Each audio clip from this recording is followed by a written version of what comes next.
خاموش رہو، صرف خدا ہی تمہارے دل کا بوجھ ہلکا کر سکتا ہے۔ اگر ہر بیہودہ نقص اپنی عقل کے ذریعے سے حقیقت کو پا لیتا تو اللہ تعالیٰ اتنے انبیاء علیہ السلام کو کاہے کو بھیجتا۔ عقل حقیقی وہی ہے جو اپنے خالق سے فیض یاب ہو۔ جو عقل عطا کے اثر سے پیدا ہو وہ عقل ہی نہیں ہے۔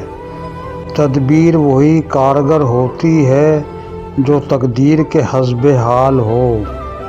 جو شخص نیک اور ہوش سے آزاد ہو وہی اصل بادشاہ ہے۔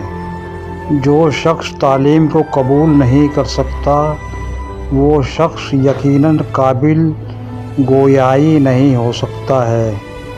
دوستی ہی کے ذریعے سے محبت و عداوت پیدا ہوتی ہے اور غذا ہی کے ذریعے صحت و مرض لاحق ہوتا ہے۔ گمراہی بھی علم سے پیدا ہوتی ہے اور ہدایت بھی، جیسے تری سے کڑوا پن اور میٹھا پن بھی۔ خدا جب کسی بدبخت کو دکھ دینا چاہے تو وہ بدقسمت ناشکری کا راستہ اختیار کر لیتا ہے۔